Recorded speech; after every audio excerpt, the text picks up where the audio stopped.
Pasok na po sa quarterfinals ng FIBA Asia Under-18 Championship ang Batang Gilas, Pilipinas.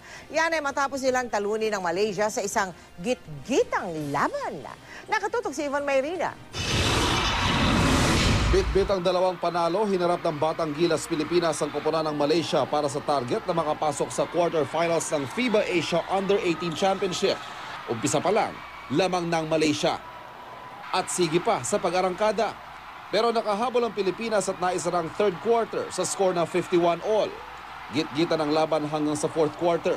Hanggang sa magpakawala ng 3-point shot si Joshua Karakut na nagbigay sa Pilipinas na ikatlong panalo sa score na 72-69. Si Ranbil Tongko naka 22 points. Naka 12 points naman si Kobe Paras. Pansin ng iba, umaabot lamang sa average na 16 minutes per game ang laro ni Kobe.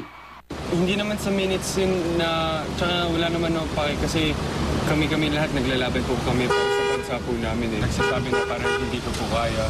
Parang medyo nasasama loob ko kasi parang naglalaban na po kami para sa inyo eh. First and foremost, this is not Kobe Paras's game. So we talked about it. This is the Philippine team.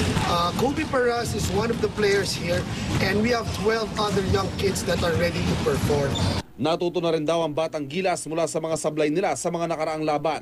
Ang ama ni Kobe at assistant coach ng koponan na si Benji Paras, bilib sa Batang Gilas na tutulak na sa quarterfinals.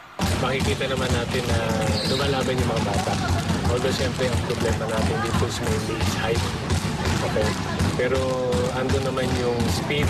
Chinese Taipei naman ang haharapin nila sa quarterfinals. Nagagaling po namin sa mga teams namin tsaka dito po sa tournament na to. Laban Gilas, Pilipinas, puso. Ivan Mayrina, nakatutok, 24 oras.